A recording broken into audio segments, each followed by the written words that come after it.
এই সকাল হয়ে গিয়েছে, আর কতক্ষণ ঘুমাবে? আর ঘুমানো চলবে না, এখন ওঠো তাড়াতাড়ি। মাত্র তো ঘুমিয়ে পড়লাম।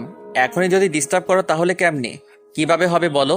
আরেকটু ঘুমাই, তুমি শুয়ে থাকো, আমি তোমাকে জড়িয়ে ধরে শুয়ে থাকি। হয়েছে, অনেক রোম্যান্স করছি রাত্রে, এখন আর রোম্যান্স করা চলবে না। এখন আমি গোসল করব, আর আমাকে ডিস্টার্ব করবে না। আমি কোথায় তোমাকে ডিস্টার্ব করতেছি? তুমি তোমাকে ডিস্টার্ব করতেছো তাই না? আমি তো তোমাকে বলেছি শুয়ে থাকো, তোমাকে এখন বাইরে যেতে বলেছে কে? আমি নতুন বউ, আমার এখন উঠে বাইরে যেতে হবে, সবার সাথে কথা বলতে হবে। তোমার মতো অলস আমি না, আমাকে ছেড়ে দাও, আমাকে বাইরে যেতে হবে। এই যে বেশি কথা বলো, উল্টাপাল্টা কথা বলতে বলেছি তোমাকে।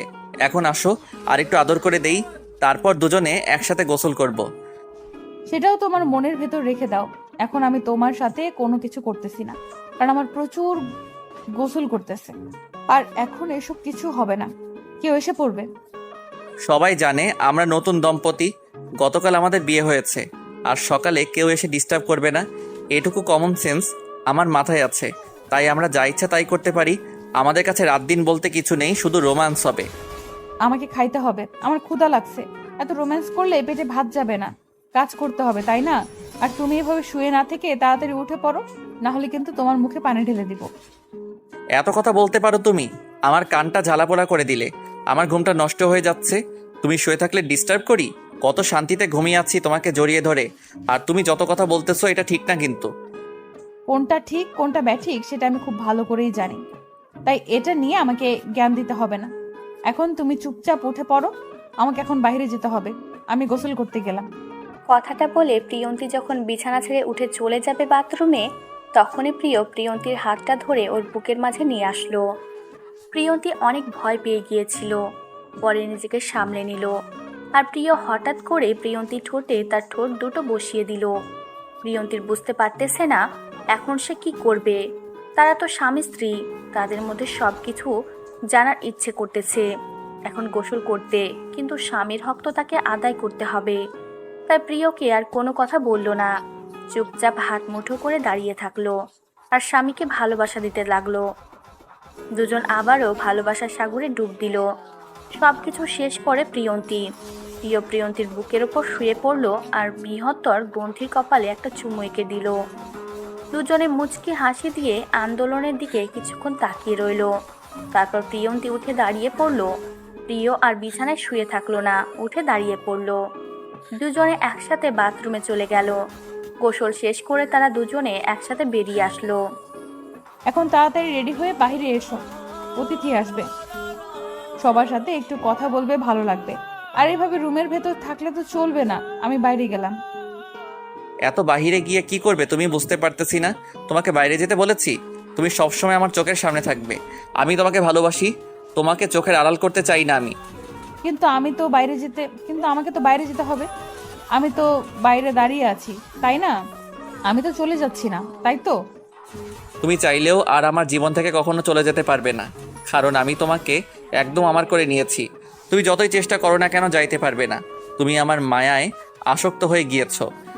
হ্যাঁ, এখন আমি আপুর কাছে যাচ্ছি, খাবো। কি মনে করবেন, যে কয়জন অতিথি এসেছে তাদের সাথে তো আমাকে কি একটু কথাবার্তা বলতে হবে? নতুন বউ হিসেবে আমার দায়িত্ব কর্তব্যগুলো আছে, সেগুলো আমাকে পালন করতে হবে না? আপু সবকিছু মেনটেন করে নেবে, আপুর কাছে তোমাকে যেতে হবে না। আপু খুব ভালো করে জানে। তাই তুমি এখন চুপচাপ এখানে বসে থাকো তো। আর এত বাইরে গিয়ে কি করবে? কি? আমি বুঝতে পারতেছি না তুমি আমার সাথে এরকম করে কথা কেন বলতেছো। আমি বাসার ভেতরে আছি, বাইরে চলে যাচ্ছি না। আর তোমার কোনো জরুরি কাজ থাকলে বলো, আমি সেটা তোমাকে করে দিচ্ছি। কি হলো ভাইয়া? আর কি হলো আমার ছোট বোন? তোমাদের ঝগড়া করতেছো কিসের জন্য? বুঝলাম না তো। হঠাৎ করে প্রিয়সী তাদের রুমে প্রবেশ করায় দুজনে হকচকিয়ে উঠল। বুঝতেই পারেনি প্রিয়সী সেখানে চলে আসবে। আর আগের কথাগুলো শুনে নিয়েছে কিনা সেটা দেখার জন্য অনেক ঘাবড়ে গেল। প্রিয় সেখানে আর এক মুহূর্ত দাঁড়ালো না, রুম থেকে তাড়াতাড়ি বেরিয়ে গেল। কিন্তু প্রিয়ন্তী এখন থেকে বেরিয়ে যেতে পারবে না। সে চুপচাপ মাথা নিচু করে দাঁড়িয়ে রইল। প্রিয়ন্তী কি বলবে না বলবে তার মুখের ভাষা হারিয়ে ফেলেছে। আর প্রিয়সী মুচকি হাসি দিয়ে প্রিয়ন্তীর হাত ধরে বিছানায় নিয়ে গিয়ে বসে তার হাত দিয়ে মুখটা একটু উঁচু করে তার দিকে তাকানোর জন্য বলল। কিন্তু প্রিয়ন্তী লজ্জায় চোখ খুলে প্রিয়সীর দিকে তাকাতে পারতেছে না। সেটা দেখে প্রিয়সী নিজে থেকেই বলা শুরু করে দিল। এত লজ্জা পেতে হবে না, সবকিছু ঠিকঠাক আছে। আমি তোমাদের আগের কোনো কথা শুনিনি, আমি হুট করে চলে এসেছি। অনেক বেলা হয়ে গিয়েছে তো, সকাল 10টা বাজে। তাই ভাবলাম তুমি ঘুমিয়ে আছো নাকি, কি করতেছো একটু খোঁজ খবর নিই। না হলে পরে বলবে যে আমি স্বার্থপরের মতো তোমার খোঁজ খবর নেই নাই। আমি তো সকাল 8টার সময় উঠিয়ে দিয়েছি, কিন্তু আপনার ভাইয়া আমাকে বাইরে যেতে দিচ্ছে না। বলতেছে আমাকে নাকি পুতুলের মতো ঘরের ভেতরে বসিয়ে রাখবে। বাসার বাইরে তো আমি যাচ্ছি না, আমি শুধু বাইরে যেতে চাচ্ছি, তাও দিচ্ছে না। কি বলতেছো এসব কথা? বাদরটা গেল কোথায়? আমি তাকে মজা দেখাচ্ছি। আমার বোনটারে সারাদিন কি রুমের ভেতরে রাখবে নাকি? এটা কি জেলখানা? আমি দেখাচ্ছি মজা। আমি দুঃখিত আপু, কারণ আমি আপনাকে কোনো সাহায্য করতে পারলাম না আজকে। আর আপনার এই অবস্থা, আর আমি এখানে। কিসব উল্টোপাল্টা কথা বলতেছো? আর তোমাদের বিয়ে হয়েছে আজকে, আর আজকে সবকিছু নিজেদের মাঝে শেয়ার করবে, গল্পে করবে। আর এদিকে তো কাজের লোক আছে, আজকে তো তার ছুটি শেষ হয়ে গেছে, আর এখন থেকে তোমাকে কাজ করতে হবে না। আচ্ছা চলুন তাহলে বাইরে গিয়ে বসি, রুমের ভেতরে ভালো লাগতেছে না। কালকে থেকে রুম থেকে একবারও বের হওয়ার সুযোগ পাইনি। চলো তাহলে বাইরে গিয়ে বসে থাকি। মাহিন একটু বাজারে গিয়েছে, কিছু কেনাকাটা করতে হবে। বিয়েটা তো হুট করে হয়ে গিয়েছে, আর কাউকে জানাতে পারিনি। বিয়ের আয়োজন তো করতে পারলাম না, অন্তত একটা পার্টি দেওয়া উচিত আমাদের। এই ব্যাপারে আমি কিচ্ছু মতামত দিতে পারতেছি না আপু। আপনার ভাইয়া যেটা করবে সেটাই, আমি তো তার উপর কোনো কথা বলার সাহস পাই না। বুঝতে পারলাম, কিন্তু এ বিষয়ে কথা বলতে না পারো, কিন্তু নিজের যেটা তোমার অধিকার একজন স্ত্রী হিসেবে একটা স্বামীর কাছে, যে অধিকারটা শেষ রাতে আদায় করে নেবে। যদি সেটা আমার ভাই পালন করতে না পারে, তো আমার কাছে বিচার দিবে, আমি দেখে নিব। আমি আশা করি আমি না যেতেই আমার কাছে সব চলে আসবে। আমার মন বলতেছে আমার স্বামী আমাকে এতটা ভালোবাসে যে আমাকে মুখ ফুটে কিছু বলতে হবে না। হয়েছে, আর তারিফ করতে হবে না। তা এত তারিফ করতে চাও, কিন্তু আমি তার বোন, আমার কোনো তারিফ করতেছেন না, এটা কিন্তু মোটেও ঠিক হচ্ছে না। আমিও কিন্তু তোমাকে কম ভালোবাসি না। দুইটা মানুষকে এরকম করে তো ভালোবাসা যায় না, কারণ দুজনের সাথে সম্পর্ক দুইটা। আর আপনার সাথে যেটা সম্পর্ক সেটা সর্বোচ্চ সম্পর্ক। আপনি আমার জন্য যা করেছেন, আমি যদি সারা জীবন আপনার কৃতজ্ঞতা প্রকাশ করি তারপরেও পাগলি মেয়ে, কি বলো? এসব কথা বাদ দাও, এসব কথা বাদ দাও। এখন চলো বাইরে গিয়ে বসি, আর দেখি কয়েকজন মেহমান আসবে। একটু পর আমার শ্বশুর শাশুড়ির সাথে তোমার পরিচয় করিয়ে দিব। চলো। প্রিয়সী প্রিয়ন্তীকে সাথে করে নিয়ে বাইরে চলে আসলো। বাইরে এসে দেখে যে প্রিয়সী শ্বশুর শাশুড়ির সাথে কথা বলতেছে বসে। আর এটা নিত্য নতুন কাজ না। যখনই তারা বাসায় আসে, প্রিয় তাদের সাথে খুব ভালো ব্যবহার করে, তাদের খুব খাতির যত্ন করে, কারণ তারা যে তার একমাত্র বোনের শ্বশুর শাশুড়ি। আর আমার প্রিয় সিরাজের তো বাবা মায়ের, তার প্রিয় তাদেরকে বাবা মার মতো সম্মান করে। আর প্রিয়সী শ্বশুর শাশুড়ির প্রিয়, আর প্রিয়জনকে নিজের সন্তানের মতো দেখে, কখনো তাদেরকে পরের সন্তান ভাবে না, নিজের সন্তানের মতো সব থেকে ভালোবাসে, বরঞ্চ নিজের সন্তানের থেকে বেশি ভালোবাসে তাদেরকে। তারপর সেখানে প্রিয় শিল্পীকে নিয়ে আসলো, আর তার শ্বশুর শাশুড়ির সাথে সুন্দর করে পরিচয় করিয়ে দিল। প্রিয় সেখান থেকে তাকিয়ে রইল প্রিয়ন্তীর দিকে, আর প্রিয়সী তখন প্রিয়কে একটা গুঁতা মারলো। প্রিয় বুঝতে পারলো তার বোন বুঝতে পেরে গিয়েছে, তাই সে নিজেকে সামলে নিল, আর সেখান থেকে উঠে একটু হাঁটাহাঁটি করতে লাগলো। আর এদিকে বাকি চারজন বেশ জমিয়ে আড্ডা দিতে লাগলো, অনেক মনের কথা খুলে বলল সবাই। সেই লেভেলের একটা আড্ডা জমিয়ে দিল সেখানে। আর এদিকে মাহিনরা বাজার খরচ করতে করতে তার জীবন শেষ। একমাত্র শালের বিয়ে, আমার একমাত্র বউ নাই হিসেবে মাহিনের সব দায়িত্ব পড়েছে, তাই তাকে সব কিছু সামলাতে হবে। যদি আরো বড় আয়োজন করতে হয় নাই, তাহলে ও শেষ হয়ে যেত। এখন মাহিন মনে মনে বলছে আয়োজনটা না করে তার জন্য ভালোই করেছে। বাজার খরচ করা শেষ করে গাড়িতে করে সবকিছু নিয়ে বাড়ি চলে আসলো। আর এসে কয়েকজন কাজের লোককে বলল সবকিছু ভিতরে নিয়ে আসার জন্য। মাহিন অনেক ক্লান্ত ছিল, তাই সে ভিতরে এসে গোসল করার জন্য নিজের রুমে চলে গেল। প্রিয়াঙ্কা একটু ভিতরে আসো তো, কথা আছে তোমার সাথে, জরুরি, তাড়াতাড়ি চলে আসো। আমি এখন তো যেতে পারবো না, কারণ কিছু কাজ আছে আমার। এখন বলো, সমস্যা নেই। এখানে বলো, সমস্যা নেই। কি এমন ইম্পর্টেন্ট কথা? এখানে তো কেউ নেই, এখানে বলতে পারো। এখন তোমাকে আমি যেটা বলতেছি সেটা হলো, এত কথা বলো কিসের জন্য? এখন আমাকে রুমের ভেতরে আসতে বলতেছি না? এখানে বসে হাসছো কিসের জন্য? একা একা রুমে আসো। তোমার মতলব কি বুঝতে পারতেছি না।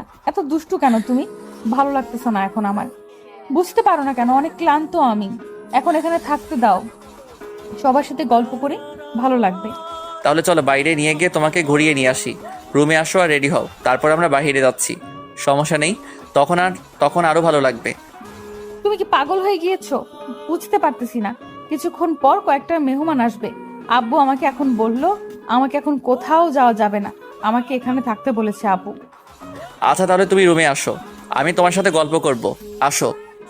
তুমি কেন বসে আছো কিসের জন্য? দেখো, আমি যেতে পারবো না। তুমি যদি আপুর কাছে পারমিশন নিয়ে আসতে পারো তাহলে আমি যাব, আর যদি বলে হ্যাঁ আমি রুমে আসতে পারবো তাহলে যেতে পারবো, কারণ আপু আমাকে একটা শর্ত দিয়ে গিয়েছে।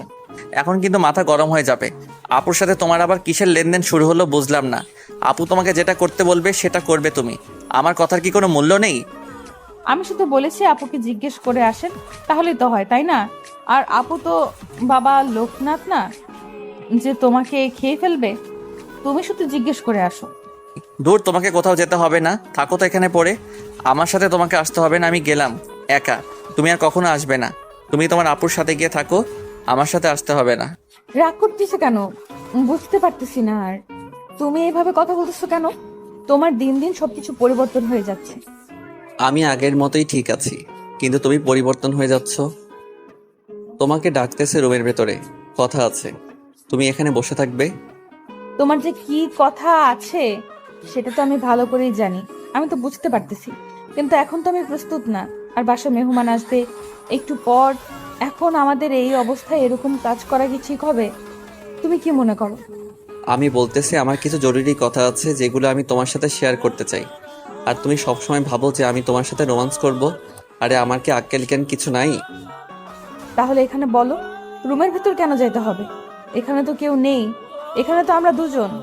আপু তো মনে হয় এখন আসবে না। আপুর একটু শরীর খারাপ করতেছে, একটু ঘুমানোর জন্য গেল। আর আমি সব সময়ের মতো থাকতে বড় হয়ে যাচ্ছি, তাই একটু বাইরে বসে আছি। তুমি সবসময় একটু বেশি কথা বলো। তোমাকে এখন যেটা বলতেছি সেটা শুনবে, নাকি আমি এখান থেকে চলে যাব, কোনটা? তুমি এখন কি আমার সাথে রুমের ভিতরে যাবে নাকি না? আচ্ছা চলো, আমি রুমের ভেতরে যাচ্ছি। দেখি তোমার কি এমন ইম্পর্টেন্ট কথা যেটা রুম ছাড়া বলা যাবে না।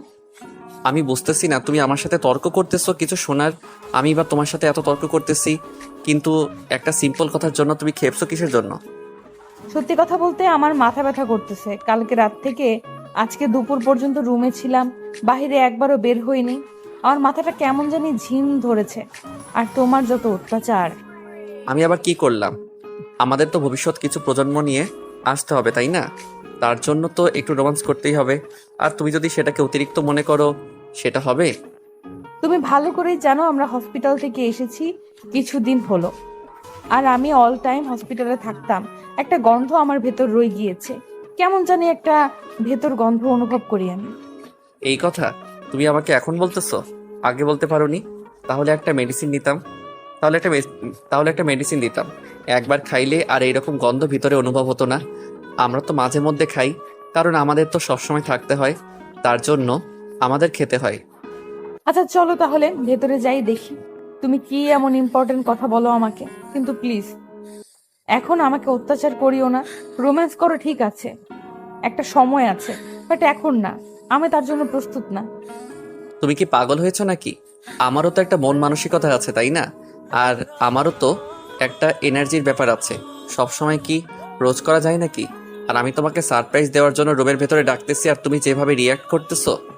প্রিয়ন্তী প্রিয়ের সাথে আর একটা কথা বলল না, কারণ সে জানে ভুলটা প্রিয়ন্তী নিজেই করেছে। তাই প্রিয়ের সাথে তর্ক করা বোকামি ছাড়া আর অন্য কিছু না। প্রিয়ন্তীর খারাপ লাগতেছে, কেন সে নিজেই বুঝতে পারতেছে না। তার মাথাটা কেমন জানি ঝিম ধরেছে। সে চাইলেও ফ্রেশ হতে পারছে না। তার ভিতরে কেমন জানি একটা খুব কাজ করতেছে, অন্যরকম একটা, যেটা সে নিজেই বুঝতে পারতেছে না।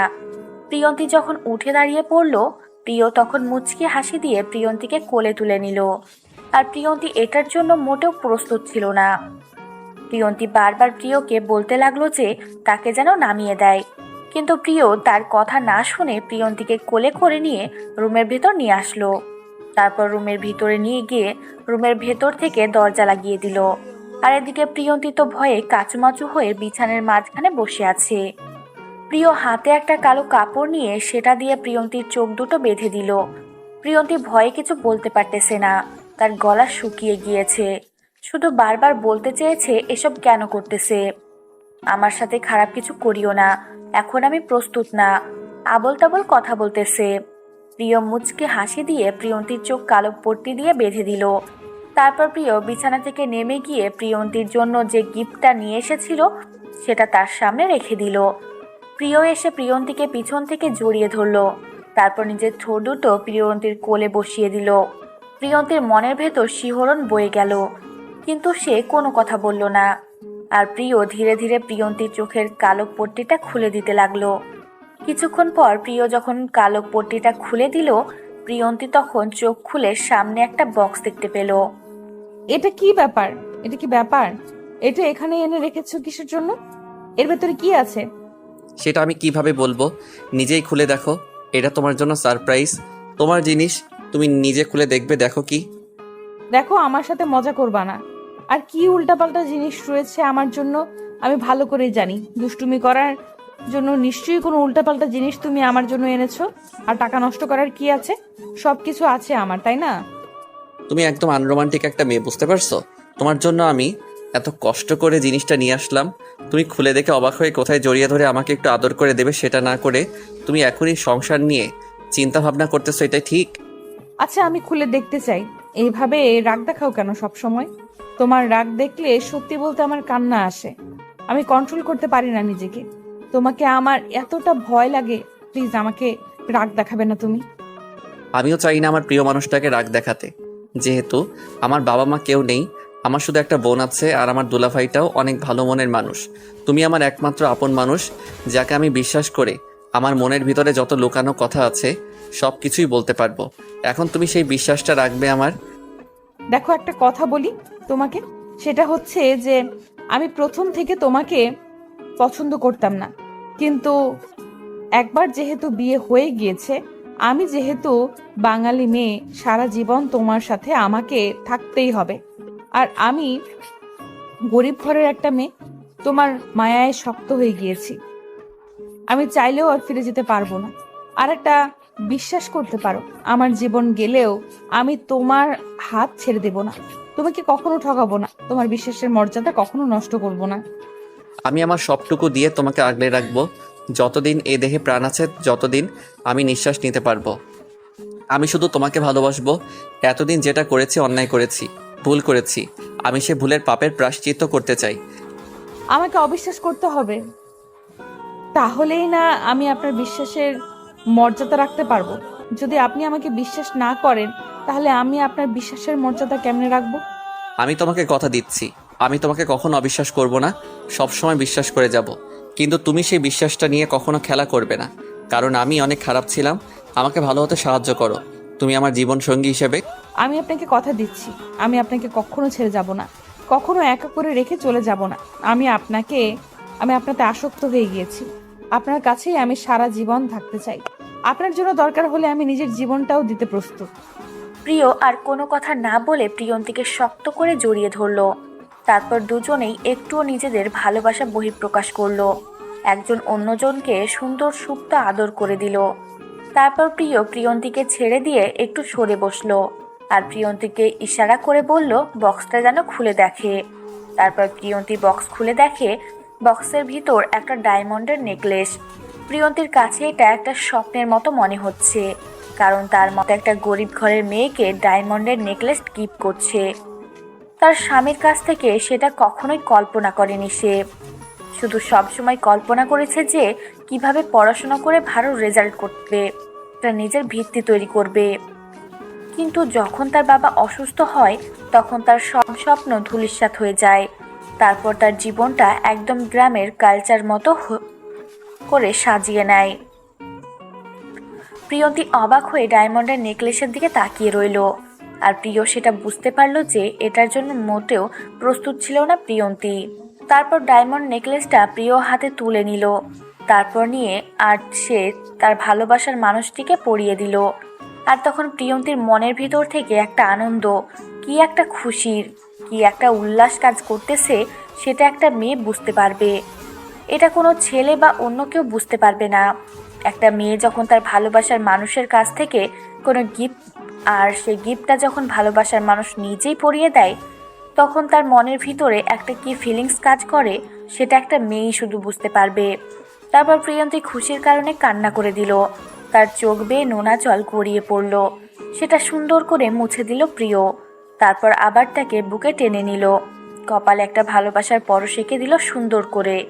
তারপর প্রিয়ন্তীকে একটু বিছানা থেকে নামিয়ে নিয়ে আয়নার সামনে নিয়ে গেল। তারপর দুজনেই আয়নার দিকে তাকিয়ে আছে অবাক দৃষ্টিতে। সত্যি আজকে অনেক সুন্দর লাগতেছে। প্রিয়ন্তী নিজের রূপ দেখে নিজেই মুগ্ধ। প্রিয় পিছন থেকে জড়িয়ে ধরে রেখেছে প্রিয়ন্তীকে। প্রিয়ন্তীর ভিতরে মনে হচ্ছে যে তোলপাড় শুরু হয়ে গেছে। তার শরীরে কোনো শক্তি নেই, সে প্রিয়র গায়ে হেলান দিয়ে দাঁড়িয়ে আছে। কি হলো, তুমি ঠিক আছো তো? তোমাকে এরকম দেখাচ্ছে কিসের জন্য? অসুস্থ মনে হচ্ছে তোমার। এরকম কিছু হলে চলো, তোমাকে ট্রিটমেন্ট করাচ্ছি আমি। এরকম করে সারা জীবন আমাকে ভালোবাসবে তো, নাকি মাঝ রাস্তায় আমাকে ছেড়ে চলে যাবে? এরকম একটা সুন্দর মুহূর্ত তুমি আমাকে উপহার দিচ্ছ, আর এরকম করে অনেক সুন্দর মুহূর্ত তুমি আমার জীবনে নিয়ে এসেছো, কিন্তু আমাকে প্লিজ মাঝ রাস্তায় ছেড়ে দিও না। আমি তোমাকে শুধু একটা কথাই বলবো, যতদিন এই দেহে প্রাণ আছে আমি শুধু তোমার। আমি এতদিন তো অনেক মেয়ে দেখেছি যারা আমার কাছে এসেছিল শুধু টাকার জন্য। একটা মাত্র মেয়ে আমি পেয়েছি, তুমি আমার কাছে টাকার জন্য এসেছিলে, কিন্তু সেটা নিজের স্বার্থের জন্য না, নিজের বাবাকে বাঁচানোর জন্য। তুমি যেহেতু নিজের ইজ্জত বিক্রি করে বাবাকে বলতে পারো, তাহলে তোমার জীবনের অংশকে তুমি কি করবে? যদি কখনো তোমার পর কোনো আওয়াজ আসে, সেই আওয়াজের মোকাবেলা সবার সামনে আমি করব, কারণ আমি তোমার জীবনে একটা অংশ হয়ে গেছি, আর আমি তোমাতেই পরিপূর্ণ। তোমাকে ছাড়া হয়তো আমিও পরিপূর্ণ থাকতাম না। আল্লাহ তাআলা হয়তো আমাদের দুজনকে এইভাবে পরিপূর্ণতা দিয়েছে। তাহলে এখন চলো একটু রোমান্স করে নিজেই। অনেক তো হলো, এখন তো খুশি। এই খুশিতে চলো আমাকে একটু আদর করে দাও। একদম দুষ্টুমি করবে না এখন, এরকম কোনো কিছু হবে না। এখনো বাইরে যাচ্ছি, খাওয়া দাওয়া করবো, আমার ক্ষুধা লেগেছে। আমি এখন এসব করতে যাচ্ছি না। তুমি এরকম কেন? এত আনরোমান্টিক একটা বউ আমার কপাল পোড়া। আমার জীবনে আনরোমান্টিক একটা বউ জুটেছে। আমি একটা রোমান্টিক ছেলে, কিন্তু আমার বউটা আনরোমান্টিক। আনরোমান্টিক নাকি রোমান্টিক সেটাও কিছুক্ষণ পর সময় বুঝতে পারবা। এখন কিছু বলছি না, মাথা ঘুরতেছে, ক্ষুধা লেগেছে। এখন এসব ভালো লাগবে না, প্লিজ তুমি আমাকে জোর করিও না। একটু বেশি সময় নেব না, অল্প একটু পর তোমাকে ছেড়ে দেব। প্লিজ একটু শুধু। এখন তো আমাকে ছেড়ে দিবা, এখন তো আমাকে বাইরে যেতে দিবা। অনেক তো আদর করলাম, এখন তো বুঝতে পারলা যে আমি আনরোমান্টিক না। তাও আমি তোমাকে আনরোমান্টিকের খেতাবটাই দেব, কারণ তুমি যত বাহানা করতে পারো আমি জানতাম না। বিশ্বাস করো, তুমি জানো না। অনেক হয়েছে, এখন চলেন বাইরে গিয়ে কিছু খাওয়া দাওয়া করতে হবে। আমার ক্ষুধা লাগছে, এমনিতেই মাথা ঝিমঝিম ছিল। এখন অবশ্য সব ঠিকঠাক হয়ে গিয়েছে, অনেক ভালো লাগতেছে। এখন একটু খাওয়া দাওয়া করলে আরো ভালো লাগবে। আমাকে মনে হচ্ছে একটু হসপিটালে যেতে হবে, একটু আর্জেন্ট কাজ আছে। এখনো যদি না যাই তাহলে সমস্যা হবে। এটা কোনো কথা হলো? আমাদের বিয়ে হওয়ার 2 দিন হলো না, এর মধ্যেই তুমি হসপিটালে যাবে? আমার কি ভালো লাগবে? আমার তো মনটা ভালো লাগবে না। নাকি তোমার আর্জেন্ট কাজ আছে? আমি সঠিক বলতে পারতেছি না, তবে আমাকে এখন যাইতে হবে, না হলে অনেক বড় গন্ডগোল তৈরি হবে। তাই এখন যাচ্ছি, রাগ করিও না। আমি 1 ঘন্টার মধ্যে ফেরত আসবো। এমন কোন আর্জেন্ট কাজ আছে যেখানে আজকে না গেলে হয় না? আর কথা হচ্ছে, দুলাভাই তো আছে, দুলাভাইকে ফোন দিলেই তো দুলাভাই সবকিছু ম্যানেজ করে নিতে পারবে। দুলাভাই আমাকে ফোন করে ডাকলো। দুলাভাই নাকি সবকিছু হ্যান্ডেল করতে পারতেছে না, সবকিছু হাতের বাইরে। এখন আমাকে সেখানে যাইতে হবে। তাহলে তো আর কিছু বলার নেই, এখন তাড়াতাড়ি যাও। এখন দোকানে বসে না থেকে তাড়াতাড়ি আসার চেষ্টা করবে। আমি তোমার অপেক্ষায় রইলাম। কথাটা বলে প্রিয় সেখানে আর এক মুহূর্ত অপেক্ষা করলো না। তাড়াতাড়ি বিছানা ছেড়ে উঠে বাথরুমে চলে গেল। আর বাথরুম থেকে ফ্রেশ হয়ে এসে দেখলো যে প্রিয়ন্তী বিছানায় এখনো শুয়ে আছে। তাই প্রিয়ন্তীকে আর ডিস্টার্ব না করে প্রিয়ন্তীর কাছে চলে আসলো। এসে তার কপালে একটা ভালোবাসার চুম্বন এঁকে দিল। তারপর বাসা থেকে বেরিয়ে পড়লো। আর তার দুলাভাইকে ফোন করে বলল আর একটু যেন সামলিয়ে রাখে মিটিংটা। সে বাসা থেকে বেরিয়ে পড়েছে। তার দুলাভাই বলল সবাই অনেক ঝামেলা করতেছে, তাদের নাকি অনেক কথা আছে, সেই কথাগুলো নাকি তাদের মতামতের বিরুদ্ধে চলে যাচ্ছে। এখন এসব নিয়ে একটু ঝামেলা হবে হয়তো। তাই প্রিয় আর বেশি দেরি করলো না রাস্তায়। আজকে ভাগ্য ভালো ছিল, রাস্তায় কোনো জ্যাম ছিল না। তাই হসপিটাল পৌঁছাতে কোনো রকম আজকে দেরি হলো না। তাড়াতাড়ি হসপিটালে গিয়ে দেখেছে ম্যানেজার তার জন্য অপেক্ষা করতেছে। দুলাভাই, আপনি এখানে দাঁড়িয়ে আছেন কার জন্য? ভেতরে মিটিং হচ্ছে আর আপনি এখানে, ব্যাপার কি? কোনো বড় সমস্যা না তো? তুমি কি তোমার অজান্তে কোনো সিগনেচার দিয়েছো বা তোমাকে কেউ কোনো কাগজ দিয়েছে যেখানে তুমি স্বাক্ষর করেছো? আমার তো মনে পড়তেছে না, কিন্তু কি এমন হয়েছে? যদি দিয়ে থাকি তাহলে সমস্যা কোথায়? হসপিটালে এটা নিয়ে আবার কিসের মাতামাতি? সবাই শয়তানি করে আমাদের হসপিটালটা তাদের নামে নিয়ে গিয়েছে। এখন আর এই হসপিটালের মালিক আমরা কেউ না। তুমি দেখে শুনে কোথাও স্বাক্ষর করবা না? কি উল্টাপাল্টা কথা বলতেছেন? আমি কি এমন করলাম যার জন্য হসপিটাল আর আমাদের হাতে নেই? এসব কি উল্টাপাল্টা কথা বলতেছেন? দাঁড়ান, আমি সবার সাথে কথা বলি। দেখো, এখন তোমাকে শুধু একটা কথা বলবো, মাথা ঠান্ডা করে কথা বলবো। সবাই অনেক বড় মাপের একটা প্ল্যানিং করেছে। আমরা হুট করে যদি কোনো কিছু করতে যাই, আমাদের বড় একটা বিপদে হবে। দুলাভাই, আমি কিন্তু কোনো কিছু বুঝতে পারতেছি না। আপনি প্লিজ আমাকে একটু বলেন যে এসব মিথ্যা, আর আমি কোথায়, কখন, কোন পেপারে স্বাক্ষর করলাম। এখন আমি কিভাবে বলবো সেটা তুমি নিজে ভালো করে জানো। আর সব থেকে বড় কথা হচ্ছে যে আমি এটা কোনোভাবে মেনে নিতে পারতেছি না। তোমার আপু শুনলে কি বলবে? তাকে কিভাবে মুখ দেখাবো আমি? সব কিছু ঠিকঠাক হয়ে যাবে। হয়তো তাদের কিছু টাকার দরকার, তাদেরকে আমি টাকা দিয়ে দেব, তারা যত টাকা চায়। কিন্তু আমাদের হসপিটালটা লাগবে, কারণ এটা আমাদের বাবার স্মৃতি। আমি কি করব, কি বলবো বুঝতে পারতেছি না। এখন চলো ভিতরে গিয়ে সবাই কি বলে সেটা শুনি। আর শোনো, কারোর সাথে রাগ দেখাবো না, কোনো অন্যায় কথা বলবো না। যা হবে পরে দেখা যাবে। এখন অন্তত নিজেকে চুপ করে রাখো। এরকম কোনো কিছু করলে আমি একটাকেও বাঁচিয়ে রাখবো না, সব কয়টাকে মেরে ফেলবো। তারা আমাকে চেনে না, আমার সম্পর্কে তাদের কোনো ধারণা নেই। যদি এরকম কোনো চিটিং করে আমার সাথে, তাহলে ওদের কাউকে আমি ছাড়বো না। বললাম তো, এসব কথা মুখ দিয়ে না বলে কাজে দেখিয়ে দিতে হবে। কিন্তু এখন কি বলা যায় বা কি করা যায়? কিছু করা যাবে না, আমরা এখন অসহায়। প্রিয় আর সেখানে তার দুলাভাইয়ের সাথে একটা কথাও বলল না। চুপচাপ ভিতরে এসে দেখে সবাই অনেক হাসি তামাশা করতেছে। সবাই নিজেদেরকে এখন মালিক ভাবা শুরু করে দিয়েছে। রিজিকের শিকারে ঠান্ডা মাথায় বসে বলল, আজকে প্রিয়কে দেখে কেউ দাঁড়িয়ে পড়ল না। সবাই বসে তাদের মতো আড্ডা দিচ্ছে। প্রিয় যে এসে বসে আছে সেদিকে কারো কোনো খেয়াল নেই। প্রিয় অনেকক্ষণ ধরে বসেছিল, কিন্তু তাও যখন তাদের মন আকর্ষণ করতে পারতেছিল না, তখন প্রিয় ইচ্ছে করে টেবিলের উপর কয়েকটা বাড়ি মারে, যার কারণে অনেক জোরে শব্দ হলো। সবাই হকচকিয়ে প্রিয়ের দিকে তাকিয়ে রইল। প্রিয় সকলকে বলল যে প্রিয় যেটা শুনেছে সেটা সত্যি নাকি মিথ্যা। সবাই এক বাক্যে বলে উঠল যে সেটা সত্যি। প্রিয় কোনো কথা না বলে সেই পেপারের একটা কপি সেই চাইল। তার একটা কপি প্রিয়ের হাতে ধরিয়ে দিল। প্রিয় কোনো কথা না বলে চুপচাপ সেখান থেকে সেই কপিটা হাতে করে নিয়ে বেরিয়ে আসলো। সবাই প্রিয়ের এরকম কাণ্ড দেখে অবাক হয়ে গেল, কারণ প্রিয় যেমন আগেই তারা ভেবেছিল তাদের হয়তো একজনকে জীবন দিতে হবে, কিন্তু প্রিয় তো কাউকে কোনো কিছু না বলে শুধু কপিটা হাতে করে নিয়ে বেরিয়ে চলে গেল। আর সে চলে যাওয়া দেখে একজন এক এক রকম মন্তব্য করতে লাগলো। কেউ বলতেছে ভয় পাচ্ছে, কেউ বলতেছে তার কিছুই নেই, কোনো শক্তিই নাই, হুদাই তাকে এতদিন ভয় করেছে।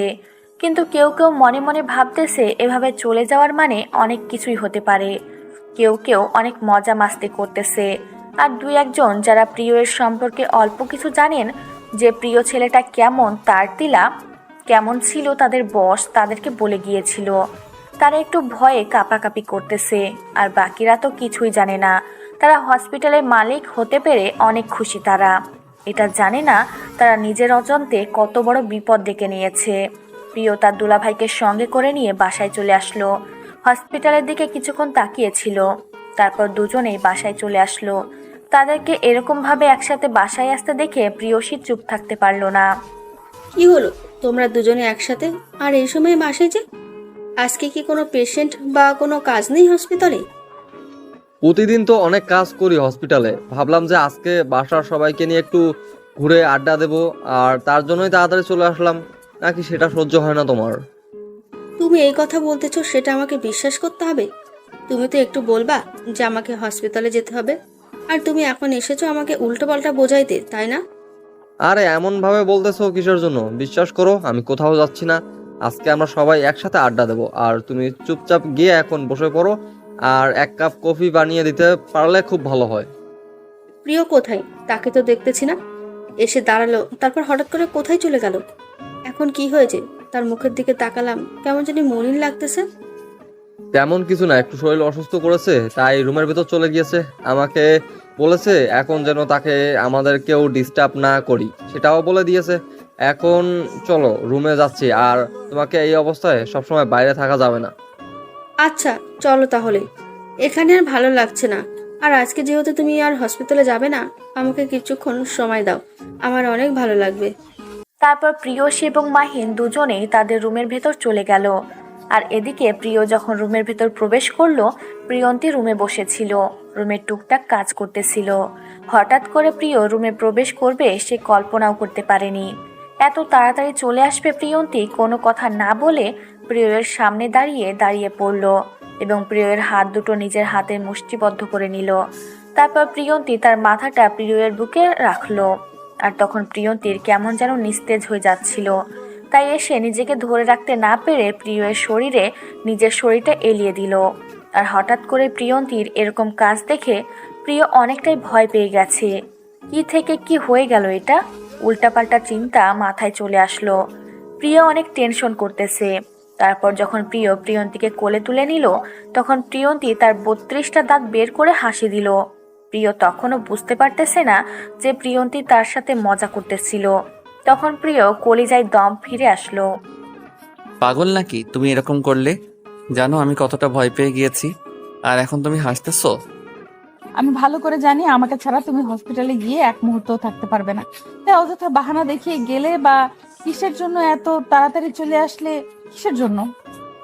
তুমি তো সবকিছু জানো, তোমাকে ছাড়া ভালো লাগে না, তাই ভাবলাম সে যখন হসপিটালে তোমার একটা আলাদা কেবিন তৈরি করে নিতে পারবে, আমার কেবিনের পাশে যখন তখন আমি তোমাকে ডিস্টার্ব করতে পারবো। তখন থেকে হসপিটালে নিয়মিত যাব, তার আগে না। এসব কি আজে বাজে কথা বলছো? এইভাবে যদি চলতে থাকে তাহলে সংসার চলবে কিভাবে?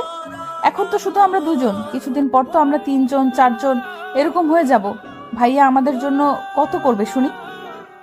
কাউকে আমাদের জন্য করতে হবে না, এখন সবাই মিলেমিশে থাকতে চাই, এটা হলো বড় কথা। আর হসপিটালে একটু সমস্যা হয়েছে, এখন আমি কয়েকদিন ভালো মতো কোথাও যাচ্ছি না, প্লিজ আমাকে ডিস্টার্ব করিও না। কি উল্টাপাল্টা কথা বলতেছো? আমি কি তোমাকে ডিস্টার্ব করি? আর আমি তোমার সব সময় পাশে থাকতে চাই, সেটা যে কোনো পরিস্থিতিতেই হোক না কেন। আমার মাথাটা কেমন জানি ব্যথা করতেছে, একটু মাথায় হাত বুলিয়ে দাও তো, যেন ভালো লাগা কাজ করে। আমাকে নামিয়ে দাও, তুমি শুয়ে পড়ো। আমি তোমার সেবা যত্ন করতে চাই শতবার। তুমি আমার স্বামী। আমাকে কি স্বামী হিসেবে গ্রহণ করতে কোনো সমস্যা আছে নাকি? যেভাবে কথা বলতেছো, সমস্যা থাকলে বলতে পারো। কি উল্টাপাল্টা কথা বলছো? আমার মাথায় কিছুই ঢুকতেছে না। আমার প্রচুর ঘুম পাচ্ছে, আমি এখন ঘুমাবো। তোমার নাকি মাথা ব্যথা করতেছে? চলো একসাথে ঘুমাই, তাহলে দেখবে যে তোমার মাথা ব্যথা থাকবে না। এটা কিন্তু আমার প্রশ্নের উত্তর হয়নি। আমি যেটা প্রশ্ন করেছি তার উত্তর দিবা কিনা সেটা বলতেছো না কিসের জন্য? আমার ভালো লাগতেছে না এখন। আর যদি তোমাকে আমি স্বামী হিসেবে গ্রহণ না করতাম, তাহলে এতদিন হয়তো আমি আত্মহত্যা করতে পারতাম, তাই না? ভালোবাসাটা হলো মন থেকে আসে, আর যদিও আমি তোমাকে জোর জবরদস্তিতে বিয়ে করেছি, বিশ্বাস করো আমি তোমাকে সত্যিই ভালোবাসি। তাহলে কি তুমি এখন থেকে আমাকে সন্দেহ করা শুরু করে দিয়েছো? মানে আমার কথা তোমার বিশ্বাস হচ্ছে না? সবকিছু বিশ্বাস হয়, আমি শুধু একটা কথা বলবো, তোমার সাথে সারা জীবন তোমার হাতে হাত রেখে তোমাকে আমার জীবনের সঙ্গে করে নিয়ে সারা জীবন পথ চলতে চাই, সুন্দর একটা সংসার গড়ে তুলতে চাই। এখন কি করলে বিশ্বাস হবে? আমি তোমার একজন বিশ্বাসযোগ্য স্ত্রী হতে পারবো? আমাকে কি এমন পরীক্ষা দিতে হবে? আমি সব পরীক্ষা দিতে প্রস্তুত, আমি আমার ভালোবাসাকে আগলে রাখার জন্য। তোমাকে কিছু করতে হবে না, আমি তোমাকে বিশ্বাস করি নিজের জীবনের থেকেও বেশি। আরও কথা হচ্ছে যে আমরা আমাদের সংসারটাকে গুছিয়ে নিতে চাইছি। এই সামান্য বিষয় নিয়ে কেউ কারোর সাথে তর্ক করতে চাই না। ধীরে ধীরে এই সামান্য তর্ক বড় ঝগড়ায় পরিণত হবে না, এর কোনো গ্যারান্টি আছে? ও আচ্ছা, তাহলে এই ব্যাপার। তাহলে তুমি ভয় পাচ্ছ যে আমি তোমার সাথে তর্ক করে তোমাকে ছেড়ে চলে যাব না তো? না তো। আরে পাগল, আমি তোমার সাথে তর্ক করি এমনিতেই। মন খারাপ থাকলে তোমার সাথে কথা বললে আমার মন ভালো হয়ে যায়। সেটা আমি বুঝতে পারলাম না। আমি চাই আমাদের সুন্দর একটা সংসার হোক। আমরা দুজনের পাশে থেকে দুজনের জীবনের সারা জীবন একসাথে কাটিয়ে দিতে চাই। হয়েছে, আমি তোমাকে কথা দিচ্ছি আর অকারণে তোমার সাথে কোনো তর্ক করব না। এখন থেকে তুমি যেটা বলবে সবকিছু আমি মেনে চলবো। একজন স্বামী হিসাবে একজন স্ত্রীকে আদর করতেই পারে, আর আমার স্ত্রী হিসেবে দায়িত্ব আছে। আমার স্বামী যেটা বলে সেটা আমাকে মেনে নিতে হবে। আমি জানি তোমাকে জোর করে বিয়ে করেছি, তোমার বাবাকে মানুষের কাছে জিম্মি করেছিলাম। তোমার কি এটা নিয়ে মনে কিছু আছে? থাকলে বলো। প্রথমে তোমাকে অনেক খারাপ ভেবেছিলাম, প্রথমে তোমাকে অনেক জঘন্য একটা মানুষ ভেবেছিলাম, কিন্তু পরে যখন ধীরে ধীরে তোমার সম্পর্কে জানতে পারলাম তখন ভালো লেগেছিল। তার জন্য তোমাকে বিয়ে করে এখনো তোমাকে ভালোবেসে এখানে আছি, না হলে কবেই মরে যেতাম। যেটাই বলো না কেন সব সহ্য হয়, এই মরে যাওয়ার কথা প্লিজ কখনো বলবে না। এই কথাটা আমার সহ্য হয় না। আর আমি অনেক মেয়ে দেখেছি, তোমার মতো মেয়ে আমি কখনো দেখিনি। যারা আমার কাছে এসেছিল শুধু টাকার জন্য এসেছিল, একমাত্র তুমি একজন ব্যক্তি নিঃস্বার্থভাবে ভালোবেসে আমার সাথে আছো তুমি। হয়েছে, আমাকে নিয়ে টেনশন করতে হবে না। আর সব থেকে বড় কথা হচ্ছে আমি গ্রামের মেয়ে। গ্রামের আলো বাতাস, গ্রামের রূপ সৌন্দর্য আমি মুগ্ধ হয়ে বড় হয়েছি। এই চার দেয়ালের ভিতর আমি বন্দি থাকতে পারি না, তাই আমার মাথা ব্যথা করে। আসলে তোমাকে কিছু সত্যি কথা বলার ছিল, যার জন্য তোমাকে আমি রুমের ভেতর নিয়ে আসলাম। কথা হচ্ছে যে আমাদের হসপিটাল আমাদের নেই, কিছু মানুষরূপী অমানুষ আমাদের কাছ থেকে সব কিছু কেড়ে নিয়েছে। কি বলতেছে সব আবল তাবল কথা? আর এটা কি সত্যি? তোমাকে দেখে তখন থেকে আমার কেমন জানি লাগতেছে। হ্যাঁ, এটাই সত্যি দুলাভাই। আর আমি সেজন্য একসাথে বাসায় ফিরে আসলাম। আর এই অবস্থায় আপুকে খবরটা দিতে পারতেছি না, ভেবে পাচ্ছি না আপু শুনলে কি অবস্থা হবে। এখন উপায় কি? আপুকে তো এই সিচুয়েশনে বলা যাবে না। আর হসপিটালে ফেরত নেওয়ার কোনো উপায় আছে কি, নাকি সব উপায় শেষ? আমার মাথায় কোনো কিছু ঢুকতেছে না। আমি কি করব না করব ভেবে পাচ্ছি না। আমি কি একটা ভুল করেছি? একটা ভুলের কারণে আজকে আমরা ধ্বংসের মুখে। দেখো, একদম টেনশন করবে না, সবকিছু ঠিকঠাক হয়ে যাবে। আজ যত টেনশন করবা তত বার জিনিসগুলো এলোমেলো হয়ে যাবে। মাথা ঠান্ডা করে কাজ করো, দেখবে যে খুব তাড়াতাড়ি সবকিছু সমাধান হয়ে যাবে। আমি অন্য কিছু ভাবতে পারতেছি না। আমার যে কি হবে আমি বুঝতে পারতেছি না। আমার ভিতরটা ফেটে যাচ্ছে। তুমি আমার কোলে মাথা রেখে শুয়ে পড়ো, আমি তোমার মাথায় হাত বুলিয়ে দিচ্ছি। দেখবে যে টেনশন কমে যাবে। আর চোখ দুটো বন্ধ করে শুধু আমাদের ভালোবাসাটাকে কল্পনা করো আর অনুভব করো। আমি পারতেছি না প্রিয়ন্তী, আমি কোনো কিছু ভাবতে পারতেছি না। টেনশনটা আমাকে কুড়ে কুড়ে খাচ্ছে আর ভিতরটা আমার ফেটে যাচ্ছে। সবকিছু ঠিকঠাক হয়ে যাবে, সবাই পরামর্শ করো। আর তোমার বড় ভাইকে ফোন দিয়ে জানাও তিনি যদি কিছু করতে পারে। আর তুমি এখন আমার কোলে মাথা রাখো, আমি তোমার মাথায় হাত বুলিয়ে দিচ্ছি। ঠিক হয়ে যাবে সবকিছু, টেনশন নিও না। আমি ভাবতে পারিনি যে তারা আমাদের এত কাছের মানুষ হয়ে এতটা পর হয়ে যাবে। তোমাদের শহরের মানুষগুলো ভালো না, সবাই নিজেদের স্বার্থ রক্ষার্থে একটা মানুষকে মেরে ফেলতে পর্যন্ত পারে। এখানে আমার দোষ কোথায়? মানুষ যদি লোভী হয়ে পড়ে দিনের পর দিন, আর মানুষ যদি অমানুষের মতো কাজ করে, আমি কি করব? আমি তো একটা মানুষ। টেনশন নিও না, সবকিছু ঠিকঠাক হয়ে যাবে, সমস্যা নাই। তুমি চাইলে আমাদের গ্রামে যেতে পারো, দেখবো তোমার মন মানসিকতা পরিবর্তন হয়ে যাবে। আমি হসপিটাল নিয়ে টেনশন করতেছি না। হসপিটাল আজকে না হোক 1 মাস পরে হলো আমাদের আবার হয়ে যাবে। কিন্তু আপু যদি এই খবর শুনে কোনো উপায়, তাহলে তো আপু অনেক ভেঙে পড়বে। আর তার সন্তানের অনেক বড় ক্ষতি হবে। তার জন্য বললাম, যতদিন না আমাদের হসপিটালটা আমরা ফেরত পাচ্ছি ততদিন আমরা গ্রামেই থাকি। আর তুমি চাইলে আমাদের বাসায় গিয়ে থাকতে পারো। যদি আমার বাসা পছন্দ না হয় তাহলে ফেরত আসবে। আপু কি যেতে রাজি হবে নাকি না বুঝতে পারতেছি না। তুমি আপুকে গিয়ে বলো, প্রস্তাবটা দাও, কি বলে তারপর না হয় আমি গিয়ে কথা বলবো। আমি যদি আগে বলি তাহলে কেমন দেখায় বিষয়টা। আচ্ছা, এটা এখন আপাতত স্থগিত থাকুক। আমি রাত্রে খাবার টেবিলে সবাইকে বলে দেখব, তখন সবাই কিছু বলতে পারবে না। এখন তুমি আমার কোলে মাথা রেখে শুয়ে পড়ো। তারপর প্রিয়ন্তীর কোলে মাথা রেখে শুয়ে পড়ল। আর প্রিয়ন্তী তার কোমল হাত দিয়ে প্রিয়ের মাথায় আলতো করে বুলিয়ে দিচ্ছে, আর কপালে সুন্দর করে নরম হাতের ছোঁয়া দিয়ে দিচ্ছে।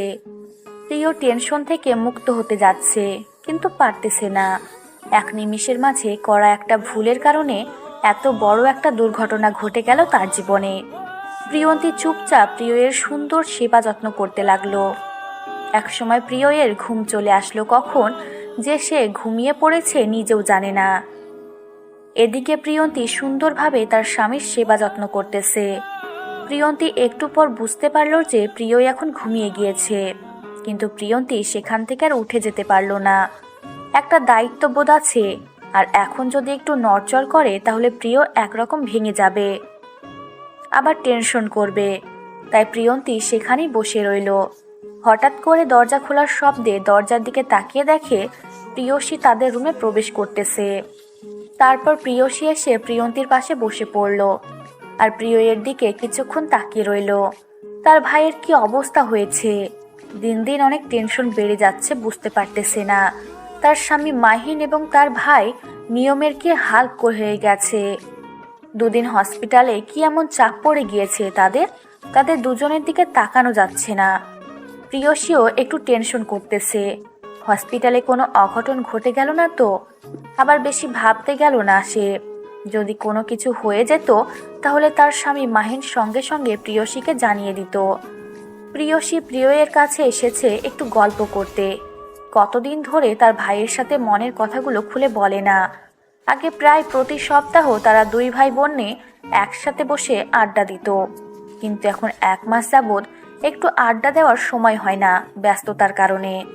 কিন্তু প্রিয় শেষে দেখছে যে প্রিয় ঘুমিয়ে আছে, তাই তার ঘুমে ডিস্টার্ব না করে বাইরে যেতে চাইলে প্রিয়ন্তী ডাক দিয়ে বসিয়ে দিল। আপু, আপনার সাথে আমার কিছু ইম্পর্টেন্ট কথা আছে। যদি আমাকে ছোট বোনের মতো দেখেন তাহলে প্লিজ আমার কথাগুলোতে রাগ করবেন না। তুমি এটা কোনো কথা বললে? তোমাকে বলছি না, তোমার মনে যত কথা আছে তোমার মনে যত পরিমাণ বেদনা আছে আমার সাথে শেয়ার করবে, তোমার যত আবদার আছে আমার সাথে শেয়ার করবে। আমার ভাই না পারলে আমি তোমার আবদার পূরণ করব। আমি চাচ্ছি আপনাদের সবাইকে নিয়ে আমাদের গ্রামটাতে একবার ঘুরে আসতে। দীর্ঘ 5 থেকে 6 মাস হলো কোথাও যাচ্ছি না। আর আমার বাবা তো সবসময় গ্রামেই থাকতো, হারানো গ্রামে থাকতাম, তাই আবহাওয়াটাকে অনেক মিস করতেছি। যদি আপনারা আমাদের সাথে যেতেন। আমি কোনো কিছু বলতে পারবো না। যদি প্রিয় এবং মাহিনী রাজি হয় তাহলে আমার কোনো কিছু বলার নেই। আর বিশেষ করে যদি তুমি প্রিয়কে ম্যানেজ করতে পারো তাহলে মনে করো সবাই রাজি হয়ে যাবে। প্রিয়কে রাজি করার দায়িত্ব আমার। আপনারা শুধু একটু প্রিয়কে বলবেন যে আপনারা যেতে চান। আপনাদের যেতে কোনো সমস্যা নেই। প্লিজ, আমার শুধু একটাই অনুরোধ, অনেক দিন ধরে কোথাও যাচ্ছি না, আর আমি কথা দিচ্ছি আমার গ্রাম দেখে আপনাদের মন অনেক ভালো হয়ে যাবে। আচ্ছা, তাহলে তুমি প্রিয়র সাথে কথা বলে দেখো ও কি বলে।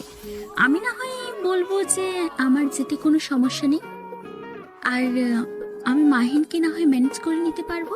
আর মাহিনকে আমি একটা কথা বলে সে না করতে পারবো না। আমি সেই আশাটা করি মাহিনের কাছ থেকে। আচ্ছা আপু, তাহলে আপনি মাহিন ভাইয়ের সাথে কথা বলেন, আর আমি প্রিয়র সাথে কথা বলে আপনাকে জানাবো কি উত্তর দেয়। আচ্ছা, তাহলে আমি মাহিনের সাথে গিয়ে কথা বলে, আর প্রিয় এখন ঘুমাচ্ছে, ডিস্টার্ব করা ঠিক হবে না। আমরা বেশি কথা না বলি তাহলে ঘুমটা ভেঙে যাবে। আচ্ছা আপু, আমি একটু পর রান্নাটা করতেছি। আজকে মনে হয় কাজের মেয়েটা আসবে না, তার শরীর অসুস্থ, 3 দিনের ছুটি নিয়েছে। আচ্ছা, সমস্যা নেই, এখন রান্না না করলেও চলবে। আমি ফুডপান্ডা থেকে অর্ডার করেছি সবার জন্য, কারণ আমিও জানি আর কাজের মেয়েটা আমাকে বলে দিয়েছে। আপনার মতো বোন যদি প্রতিটা মেয়ে শ্বশুরবাড়িতে এসে পেত তাহলে আজকে কোনো বউকে শ্বশুরবাড়িতে এসে নির্যাতিত হতে হতো না।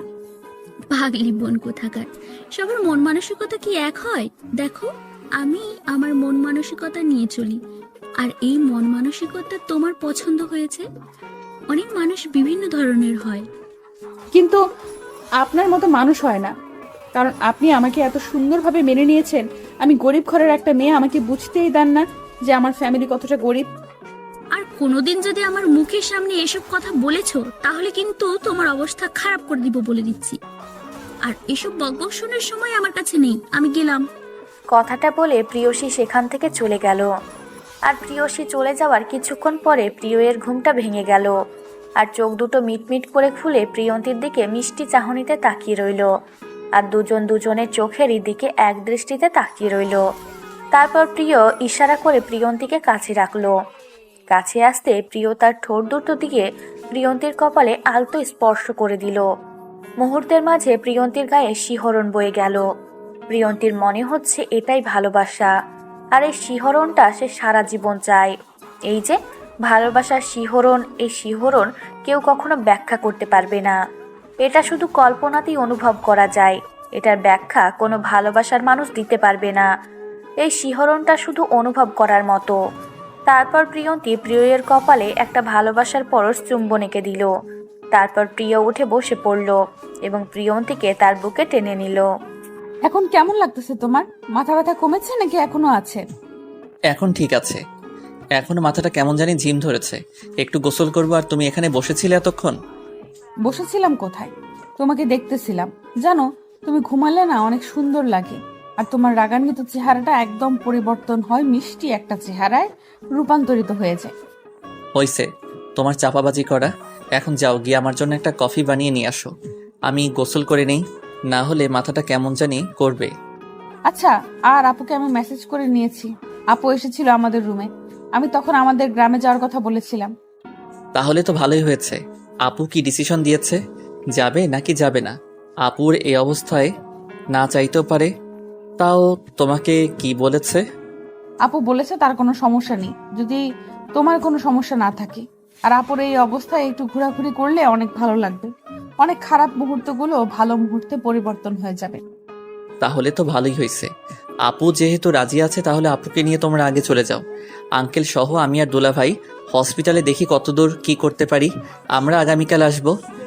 এটা বললে তো হবে না, আমরা সবাই একসাথে যাব, তাহলে অনেক মজা করতে পারবো। আর আমরা যখন 3 জন আলাদা যাব, তোমরা 2 জন আলাদা আসবে, সবার মন মেজাজ খারাপ থাকবে। প্লিজ তুমি এরকম কিছু করিও না। আচ্ছা লক্ষ্মীটি, তুমি যেটা বলবে সেটাই হবে। এখন সুন্দর করে একটা ভালোবাসার পরশ এঁকে দিয়ে তুমি আমার জন্য 1 কাপ কফি বানিয়ে নিয়ে আসো। আমি গোসলটা শেষ করে আসি। তোমার সব সময় দুষ্টুমি করতে ভালো লাগে, তাই না? আমার তো মনে হয় না। তুমি কি কখনো বিরক্ত হও আমার ছোঁয়া পেতে? তুমি সব সময় বাহানা খোঁজো। ও আচ্ছা, তাহলে তুমি যেহেতু আমাকে ভালোবাসতে দেবে না আর তুমি আমাকে ভালোবাসা দিবে না, তাহলে আমি অন্য কোনো মেয়ের কাছে চলে যাচ্ছি। এই কথা বলার সাহস হলো কি করে তোমার? তোমাকে যে আমি কি করব আর কি বলবো এখন কিছু বলতেছি না। এখন যাও, গোসল করে আসো। আমি তোমার জন্য কফি বানিয়ে নিয়ে আসতেছি। আনরোমান্টিক কোথাকার। আনরোমান্টিক একটা বউ আমার কপালে এসে পড়েছে। একটু রোমান্টিক না। আমি কিন্তু আগেই বলেছিলাম আমাকে বিয়ে করে কখনো মজা পাবেন না। তাই বলছি, একটু ভেবেচিন্তে কথাগুলো বলবেন বা ডিসিশনটা নেন। আপনি তো বলেছিলেন যে কোনো সমস্যা হবে না, তাহলে আজকে আনরোমান্টিক বলতেছেন কাকে শুনি? আচ্ছা হইছে, এখন আর তোমার সাথে আমি ঝগড়া করতে পারবো না। তুমি এখন আমার জন্য 1 কাপ কফি বানিয়ে নিয়ে আসো। আমি এই ফাঁকে গোসলটা করে আসি। কথাটা বলে প্রিয় যখন বিছানা থেকে নেমে যাবে, তখন হঠাৎ করে আচমকা প্রিয়ন্তী প্রিয়ের ঠোঁটে নিজের ঠোঁট দুটো আলতো করে ছুঁয়ে দিল। প্রিয় আচমকা এরকম ঘটনার সম্মুখীন হয়ে তো অবাক হয়ে গেল। আর প্রিয়ন্তী এক দৌড় দিয়ে রুমের বাইরে চলে গেল, যাতে করে প্রিয় তাকে কোনো লজ্জায় ফেলে দিতে না পারে। প্রিয় বেচারা কি আর করবে, কিছু তো বলতে পারছে না তার বউকে। তার বউ পালিয়ে গেছে এখান থেকে। তাই একটু মুচকে হাসি দিয়ে বাথরুমে চলে গেল গোসল করার জন্য। আর এদিকে প্রিয়ন্তী এক দৌড় দিয়ে রান্নাঘরে চলে এসেছে কফি বানানোর জন্য। আর এদিকে প্রিয়সী বসে ভাবতেছে যে মাহিন কি গ্রামে যাওয়ার জন্য রাজি হবে কিনা। মাহিন বলেছিল যে একবার সে গ্রামে গিয়েছিল, তারপর থেকে তার গ্রামে যাওয়ার কোনো ইচ্ছা নাই। প্রিয়সী একা রুমের ভেতর বসে আছে, তার কেমন জানি খারাপ লাগতেছে। আজকে হঠাৎ করে সে কি একটা কারণে মন খারাপ করে বসে আছে, তার মনের ভেতর কোনো কারণ খুঁজে পাচ্ছে না। আর এদিকে মাহিন বাজারে গিয়েছে, এখনো ফেরার নাম গন্ধ নাই। কালকে একটু অল্প পরিসরে সবাইকে ইনভাইট করে খাওয়া দাওয়া করাবে, আর এদিকে তো সব কিছু প্ল্যান করতে হবে, রাতের মধ্যে সব কিছু গুছিয়ে নিতে হবে। কিন্তু এখনো মাহিন বাজার থেকে ফিরতেছে না কেন? কিসের জন্য? হঠাৎ করে কলিং বেলের শব্দ পেল। তাড়াহুড়ো করে না গিয়ে ধীরে ধীরে গিয়ে দরজাটা খুলে দিয়ে দেখে মাহিনের বেহাল অবস্থা। বাজার করতে করতে ঘামিয়ে গিয়েছে, কেমন জানি একটা অবস্থা হয়ে গিয়েছে, চেনা যাচ্ছে না। তারপর মাহিন তাড়াহুড়ো করে সব কিছু স্টোর রুমে রেখে দিয়ে দৌড়ে নিজের রুমে চলে আসলো। পিছনে পিছনে প্রিয়সী রুমের ভিতরে চলে আসলো। কি হয়েছে তোমার? এই অবস্থায় কিসের জন্য? আর এত সময় লাগে এইটুকু বাজার করতে? সে কথা তুমি আর বলিও না। আমি ভাবলাম যে দ্রুত যাব, দ্রুত ফেরত আসবো, কিন্তু সেখানে গিয়ে কয়েকজন ক্লায়েন্টের সাথে দেখা, তাদের সাথে একটু গল্প করতে লেট হয়ে গেছে। আর যখন বাজারে গেলাম, বাজারে গিয়ে দেখি বৃষ্টি পড়তেছে। তাহলে একটু অপেক্ষা করে তারপর বাজার করে নিয়ে বাসায় ফিরতে। আর আমাকে একবার ফোন করে বলে দিলে এত টেনশন হতো না। আর তুমি সেই গেলে, আর এখন ফিরে আসলে। বাদ দাও এসব কথা, এসব নিয়ে কোনো কথা বলতে চাই না। আর আমি একটু ভিজিট করলাম যাতে করে বাইরে বেশ কথা হয় আর তোমার টেনশন কম হয়। হাত ধরো না, তোমার সাথে একটা কথা ছিল। আর কথাটা হচ্ছে যে প্রিয় এবং প্রিয়ন্তী হানিমুনে তো কোথাও গেল না। আজকে প্রিয়ন্তী আমার কাছে একটা আবদার করেছে, আমি তো সেটা না করতে পারি না। তাহলে মেনে নাও, কি বলেছে সেটা করো, বা কোথায় যেতে চায় সেটা ব্যবস্থা করো, দিচ্ছি, সমস্যা কি? যেহেতু তারা বিয়ের পর কোথাও যায়নি এখন পর্যন্ত। প্রিয় এবং প্রিয়ন্তী প্ল্যান করেছে তারা প্রিয়ন্তীর গ্রামটা ঘুরে দেখে আসবে। অনেক সুন্দর শস্য শ্যামলে ভরপুর একটা গ্রাম। আমি তো বলেছি যে আমি যাব, কিন্তু এখন যদি তুমি বলো না, তাহলে আমরা দুজন যাব না, ওরা গিয়ে ঘুরে আসবে। আচ্ছা, আমি এই বিষয় নিয়ে কোনো কথা বলতে চাই না, প্রিয়র সাথে কথা বলবো। যদি প্রিয় বলে যে ও যাবে তাহলে আমরা যাব, কোনো সমস্যা নেই। এখানে প্রিয় যেটা বলবে আমি সেটাতেই রাজি আছি। আচ্ছা যাও, এখন গিয়ে গোসলটা শেষ করে নাও, পরে এসব নিয়ে কথা বলা যাবে। আজকে এসব নিয়ে কথা বলার সময় না। কালকে একটা ছোট পরিসরে হলেও একটা আয়োজন হচ্ছে, এসব ঝামেলা শেষ করে তারপর এটা ভেবে দেখা যাবে। আচ্ছা, আমরা যেটা করতেছিলাম সেটা করি, এসব নিয়ে পরে টেনশন করব। তুমি এসব নিয়ে একদম টেনশন করবে না, তুমি আমাদের অনাগত বাবুকে নিয়ে টেনশন করো। তারপর প্রিয়সী কোনো কথা না বলে চুপচাপ বিছানায় গিয়ে শুয়ে পড়ল। আর এদিকে মাহিন গোসল করার জন্য বাথরুমে চলে গেল। প্রিয় মাত্র গোসল শেষ করে বাইরে বেরিয়ে এসেছে, আর টাওয়াল দিয়ে আয়নার সামনে দাঁড়িয়ে নিজের শরীরটা পরিষ্কার করতে যায়। এই সময় প্রিয়ন্তী রুমের ভেতর ঢুকে প্রিয়ের এই অবস্থা দেখে একটা চিৎকার দিয়ে হাতে থাকা কাপটা ফেলে দিল। কারণ প্রিয়ন্তী প্রিয়ের এরকম চেহারা, এরকম লুক এর আগে কখনো দেখেনি। এত ফিটনেস, আর হঠাৎ করে চিৎকার শুনে তো প্রিয় পিছনে তাকিয়ে দেখে প্রিয়ন্তী চোখ বন্ধ করে দাঁড়িয়ে আছে, আর নিজের হাত দুটো চোখের উপর দিয়ে দাঁড়িয়ে আছে। প্রিয় বুঝতে পেরে গেল তার এমন অবস্থা হওয়ার কারণ কি। আর প্রিয় নিচের দিকে তাকিয়ে দেখে তার কফি মাটিতে গড়াগড়ি খাচ্ছে। কি আর করার, বউয়ের হাতের কফি খাওয়া হলো না তার ভাগ্যে। তারপর প্রিয় ধীরে ধীরে প্রিয়ন্তীর কাছে চলে আসলো। এসে প্রিয়ন্তীর দুই বাহুতে দুই হাত রাখলো প্রিয়। আর তখন প্রিয়ন্তীর মনের ভিতর কেমন জানি অচেনা একটা অদ্ভুত অনুভূতি কাজ করতেছিল। তার শক্তিটা কেমন জানি লোপ পাচ্ছে, আর তার যে নিঃশ্বাস সেটা অনেক দ্রুত ভারী হয়ে যাচ্ছে। স্বাভাবিকভাবে নিঃশ্বাস নিতে পারতেছে না, তার হার্টবিট কেমন জানি থেমে যাচ্ছে। আর প্রিয়ন্তীর চোখ খোলা তো দূরের কথা, নিঃশ্বাস নিবে সেই নিঃশ্বাসটা পর্যন্ত ভালো মতো নিতে পারতেছে না।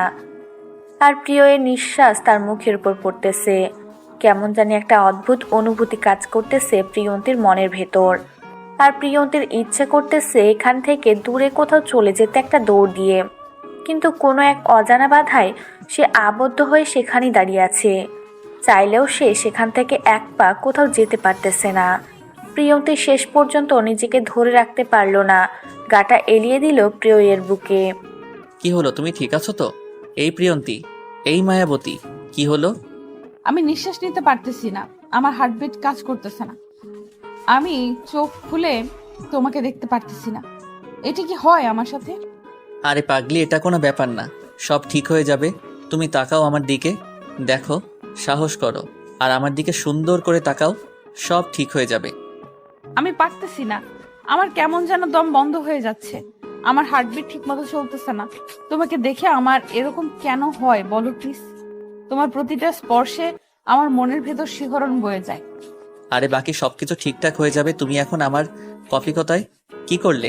আমি যে কফি খেতে চাইলাম আমার বউয়ের হাতে, সেই কফি কোথায়? সত্যি তুমি আমাকে কখনো ছেড়ে যাবে না তো? তুমি যদি আমাকে কখনো ছেড়ে যাও, সত্যি আমি মরে যাব। আমার ইচ্ছে করতেছে তোমাকে সারা জীবন বুকের ভেতর ধরে রাখি। আমার ইচ্ছে করতেছে যদি পারতাম আমি তোমার মাঝে হারিয়ে যেতাম। প্রিয় খুব ভালো করে বুঝতে পারলো প্রিয়ন্তীর মনের ভিতর কোনো কিছু চলতেছে। তাই প্রিয় প্রিয়ন্তীকে কোলে তুলে নিয়ে গিয়ে বিছানার উপর বসিয়ে দিল। আর প্রিয় প্রিয়ন্তীর কোলে মাথা রেখে নিচে বসে পড়ল। তখন প্রিয়ন্তী চোখ খুলে প্রিয়ের দিকে তাকিয়ে রইল অবাক দৃষ্টিতে। কি সুদর্শন একটা চেহারা! এখন প্রিয়ন্তী বুঝতে পারতেছে এমনিতেই তো আর এত মেয়ে তার স্বামীর উপর ক্রাশ খাইতো না।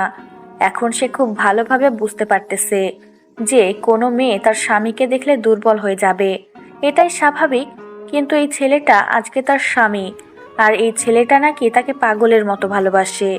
প্রিয়ন্তী বুঝতে পারতেছে না তার মাঝে কি এমন আছে যার জন্য প্রিয় তার ভালোবাসায় পাগল। দেখো, এরকম করলে তো আর হবে না। আমিও তোমাকে ভালোবাসি। বলো তো, তোমার চোখ, তোমার পুরো মুখ সাক্ষী দিচ্ছে তুমি আমাকে কতটা ভালোবাসো। দেখো, আর বলে বোঝাতে পারবো না যে কি পরিমাণ ভালোবেসে ফেলেছি আপনাকে। আর হ্যাঁ, আমি জানি না কেন এরকম হয় মাঝে মাঝে। আপনার স্পর্শগুলো আমাকে এতটাই কষ্ট দেয়, মনে হচ্ছে যে এইভাবে এটাই আমার শেষ পাওয়া আপনার থেকে। তোমাকে একটা কথা বলি, তোমার মতো করে কেউ আমাকে ভালোবাসেনি। তোমাকে সবসময় বলেছি সবাই আমার কাছে এসেছিল টাকার জন্য, আর আমি না বুঝে তাদের মিথ্যা ভালোবাসায় আবদ্ধ হয়ে গিয়েছিলাম সত্যি ভেবে।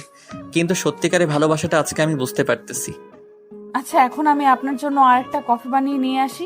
ভুলবশত হাত থেকে পড়ে গিয়ে ভেঙে গিয়েছে, প্লিজ রাগ করবেন না। এখন আবার আপনি হয়ে গেলাম? কত সুন্দর করে তুমি করে বলতেছিল, আর হঠাৎ করে তোমার কি জানি হয়ে যায়। তুমি সবকিছু গোলমাল বাঁধিয়ে দাও। আমি যখন যেটা খুশি সেটা বলেই আপনাকে তখন সম্বোধন করব। আপনার তাতে কোনো সমস্যা আছে শুনি? আমার আবার কোনো সমস্যা থাকবে কিসের জন্য? তোমার যা খুশি তাই বলে তুমি আমাকে সম্বোধন করতে পারো, প্রিয় মায়াবতী। আচ্ছা, আপনি এখানে থাকেন, আমি এক কাপ কফি বানিয়ে নিয়ে আসতেছি। পানি গরম আছে, বেশিক্ষণ সময় লাগবে না। এখন আর কফি বানাতে হবে না, তুমি রেডি হও, আজকে বাইরে যাব, সন্ধ্যার পর বাসায় ফিরবো। আর কোনো কথা চলবে না। সত্যি তোমাদের গ্রামের রূপ সৌন্দর্য অনেক সুন্দর, অনেক মনোমুগ্ধকর। এখানে না আসলে বুঝতেই পারতাম না যে এত সুন্দর হয়। আপনাকে বলেছিলাম না গ্রাম অনেক সুন্দর হয়, সব সময় প্রকৃতির সাথে মিশে যাওয়া যায়। আমার শহরটা কেমন যেন যানজট মনে হয় আমার কাছে। কিন্তু কিছু করার থাকে না। জীবনে ভালো কিছু করতে চাইলে শহরে গিয়ে থাকতে হয়। গ্রামে থেকে কোনো কিছু করা সম্ভব না, সেটা তোমাকে মানতে হবে। আমি তো বলতেছি না যে শহর খারাপ, আমি বলতেছি গ্রামটা মনোমুগ্ধকর, আর গ্রামের প্রকৃতি অসাধারণ। এটাই বলছি, গ্রামের রূপ সম্পর্কে কথা বলছি, আমি কম্পেয়ার করতেছি না। তোমার কথায় যুক্তি আছে। এখন বাসায় ফিরতে হবে, আর তুমি চাইলে এখানে থাকতে পারো, কিছুদিন পর শহরে আসতে পারো, কোনো সমস্যা নেই। আমি এখানে একা থেকে কি করব?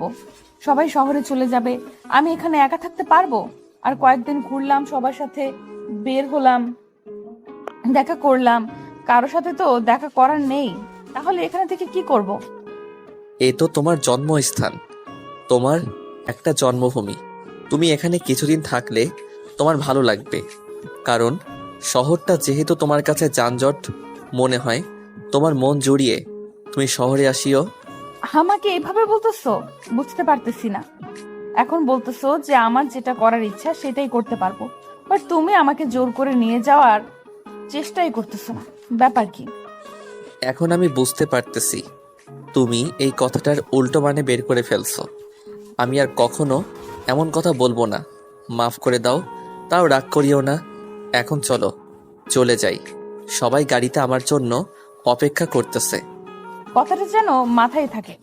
আর কখনো যদি এভাবে কথা বলছো তাহলে সত্যি সত্যি চলে যেও, আর কখনো ফিরে আসবে না। কথাটা মাথায় রেখো। আর বললাম তো, আর কখনো এরকম হবে না। সবাই আমাদের জন্য অপেক্ষা করতেছে, আর আমরা এখানে এখনো দাঁড়িয়ে আছি। সবাই কি ভাববে যে আমাদের কথা শেষ হচ্ছে না, আর আমি তো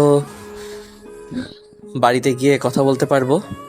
তারপর প্রিয়াঙ্কার কোন কথা বলে। প্রিয়া প্রিয়ন্তী দুজনে একসাথে গিয়ে গাড়িতে উঠে বসলো। প্রিয় এর মাথায় অনেক টেনশন। হসপিটালের এখনো কোনো কিছু করতে পারলো না। আজকে রাত্রে গিয়ে সবাই মিলে বাসায় যাবে। কি হয় না হয়, তাদের কি আবদার, তারা হসপিটাল ফেরত দিবে কি দিবে না, এসব নিয়ে কথা বলবো সবার সাথে আজকে। আর মাহিনে অনেক টেনশনে আছে। এই খবর এখন পর্যন্ত প্রিয়সী জানে না। আর মাহিন এবং প্রিয় এই দুজন ব্যতীত আর যারা এসব চক্রান্ত করে হসপিটাল নিজেদের করে নিয়েছে তারা ব্যতীত কেউ জানে না এই খবরটা। মাহিন এবং প্রিয় দুজন দুজনের দিকে তাকিয়ে চোখে চোখে ইশারা করতেছে। তাদের এখানে বেশিক্ষণ থাকা যাবে না, খুব দ্রুত ফেরত যেতে হবে, না হলে আর কিছুদিন গেলে হসপিটাল তারা আর কোনোদিন পাবে না। এটাই সময়।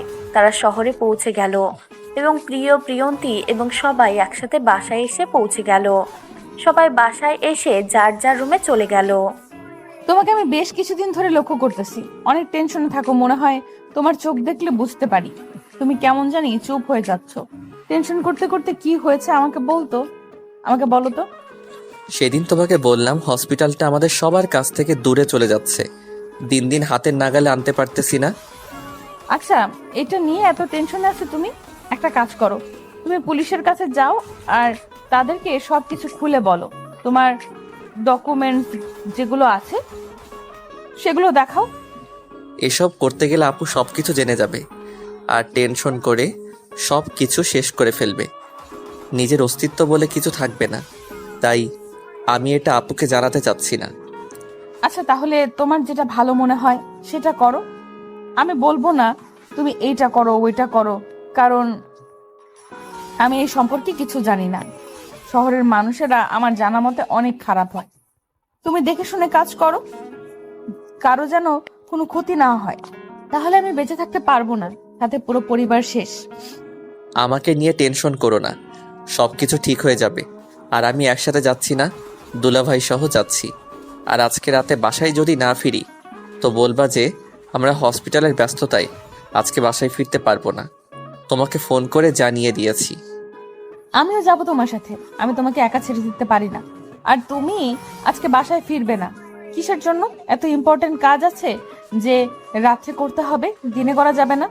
দেখো, তুমি এসব বুঝবে না। তুমি গ্রাম থেকে এসেছো, শহরের নিয়ম নীতি একটু অন্যরকম। আর যারা একটু খারাপ লোক তারা দিনে কখনো তাদের মুখোশ খুলে সবার সামনে আসেন না, তারা রাতের অন্ধকারে মুখোশ পরে থাকে। আমার না কেমন জানি লাগতেছে, তোমাকে একা যেতে দিতে ইচ্ছে করতেছে না। সাথে আবার দুলাভাই যাবে, দুইটা মানুষ, তোমরা সেখানে গিয়ে কি করবে? তারা তো অনেক মানুষ থাকবে। দেখো, তারা আমাদের কিছু করতে পারবে না। আর যখন আমি তোমাকে সঙ্গে করে নিয়ে যাব তখন তারা আমাদের একটা দুর্বল জায়গা পাবে। আর তোমাকে যদি তারা জিম্মি করে তাহলে তো তারা যেটা বলবে সেটাই আমাকে আবারও শুনতে হবে। প্লিজ, তুমি এরকম কোনো বাহানা করিও না। তুমি বাসায় থাকো, আপুকে দেখাশোনা করো। আমি যাব, সকালের মধ্যে ফিরে আসব, সবকিছু ঠিকঠাক করেই ফিরবো। তাহলে দেখে শুনে যাও। আর শোনো, নিজের একটা যত্ন নিও, কারণ বলা যায় না। আর দেখে শুনে কথা বলবা, যেটাই করবা সবকিছু আগে প্ল্যান করে রাখবা, তারপর সেই কাজ করবা, তার আগে কিছু করিও না। Other side. মাথা চুলকাতে হবে, প্রিয় আমাকে ফোন দিচ্ছে। আর তো কোনো কাজ আছে, তুমি থাকো। আর না হলে আমি প্রিয়ন্তীকে বলতেছি তোমরা দুজন আজকে একসাথে থাকবে। কেন তোমরা রাতে বাসায় ফিরবে না? দুজনে সারা রাত হসপিটালে কি করবে? আর হঠাৎ করে এরকম প্ল্যান মানে বুঝলাম না। তুমি না তখন আমাকে বললা সব কিছু ঠিকঠাক আছে আর রাত্রে কোথাও যাবে না? দেখো প্রিয় আমাকে ডাকতেছে, আমি না করতে পারবো না, তাই না? আর তাকে তো একা হসপিটালে রেখে আমি বাসায় থাকতে পারবো না। আর একটা রাতের ব্যাপার, সমস্যা হওয়ার কথা না, আমরা সকালেই ফিরে আসবো। কি আর বলবো আমি, যেহেতু দুজনে যাচ্ছ দেখে শুনে যাইও। আর হসপিটালে তো এখন একটু মনে হচ্ছে ঝামেলা চলতেছে। আমাদের কাছ থেকে কিছু লুকিয়ে রাখতেছো তোমরা দুজন? তুমি এখন কোনো টেনশন নিবে না মাথায়। আর হসপিটালে কিসের ঝামেলা চলবে? আর ঝামেলা চলতেছে তাহলে আমি তোমাকে বলতাম না? তুমি এখন এই সময় হসপিটালের কথা কেন মনে করতেছো বুঝতে পারতেছি না। তোমার এখন রেস্ট দরকার। তোমার কথা শুনে কেমন জানি আমার সন্দেহ লাগছে। সত্যি কি হসপিটালে কোনো সমস্যা হচ্ছে? যদি হয়ে থাকে আর আমার কাছ থেকে যদি তুমি সেটা লুকিয়ে রাখো, পরে যদি জানতে পারি তাহলে তোমার সাথে আমি নাই। বুঝতে পারতেছি তুমি এখন আর আমাকে আগের মতো বিশ্বাস করতে পারো না। এখন আমি তোমার কাছে একটা অবিশ্বাসের বস্তু হয়ে গিয়েছি, তাই না? আমি বলতেছি না অবিশ্বাসের বস্তু হয়ে গিয়েছো, বলতেছি তুমি আমার কাছ থেকে যদি কিছু লুকিয়ে রাখার পরেও যদি এটা নিয়ে কোনো ঝড় ঝামেলা হয় তাহলে কিন্তু। কিচ্ছু হবে না, তুমি টেনশন নিও না, সবকিছু ঠিকঠাক আছে। তুমি থাকো, আমি যাচ্ছি। আর বেশি দেরি করলে পরে সকালে ফিরতে দেরি হবে। আমার ভাই কি বেরিয়ে গিয়েছে, নাকি দুজনে একসাথে চলে যাবে, নাকি প্রিয় আগে হসপিটালে গিয়েছে? তুমি এখন যাবে কোনটা? প্রিয় আমার জন্য গাড়িতে অপেক্ষা করতেছে। আমরা দুজন একসাথে যাচ্ছি, একসাথেই ফিরে আসবো। কোনো টেনশন নিও না। খাওয়া দাওয়া করে ঘুমিয়ে যাও। আর যদি রাতের মধ্যে ফিরে আসি তাহলে কল দেবো, সমস্যা নেই। কথাটা বলে মাহিন সেখান থেকে বেরিয়ে পড়ল এবং প্রিয়সী কিছু বলল না, চুপচাপ বিছানার উপর বসে পড়ল। আজকে হঠাৎ করে গ্রাম থেকে আসলো, এখন রেস্ট করবে কোথায় সেটা না করে হসপিটালে যাচ্ছে। মাহিন তো নিচে নেমে আসলো এবং সবাইকে ফোন করলো যেন একটা মানুষও পালিয়ে যেতে না পারে হসপিটাল থেকে। প্রিয় সব কিছু রেডি করে রেখেছে। তারা দুজন একসাথে গাড়িতে করে খুব দ্রুত হসপিটালে আসলো এবং হসপিটালের যত মানুষ ছিল সবাইকে আজকে ঘুমের ওষুধ দেওয়া হয়েছে, যাতে করে কেউ বুঝতে না পারে আজকে হসপিটালে কি চলবে আর কি হতে যাচ্ছে। তারপর বাইরে থেকে সবকিছু বন্ধ করে দেওয়া হলো আর বাইরের সিকিউরিটি গার্ডকে বলা হলো আজকে হসপিটালের সব ডক্টর একটু ব্যস্ত আছে, তার জন্য হসপিটালে আজকে কোনো রোগী নেওয়া হবে না। তারপর প্রিয় এবং মাহিন তাদের মিটিং রুমে বসলো আর সবাইকে খবর দিল যেন মিটিং রুমে চলে আসে। তারপর সবাই মিটিং রুমে উপস্থিত হলো, কিন্তু এখন যারা এই হসপিটালটাকে নিজেদের করে নিয়েছে তারা কেউ সেখানে উপস্থিত হলো না। তারা আলাদাভাবে একটা মিটিং বসিয়ে দিয়েছে। তারপর প্রিয় সবাইকে সবকিছু খুলে বলে দিল। হসপিটালে যত স্টাফ আছে, একজন কর্মচারী থেকে শুরু করে একজন ডক্টর পর্যন্ত, সবাইকে এই মিটিংয়ে উপস্থিত করানো হয়েছে।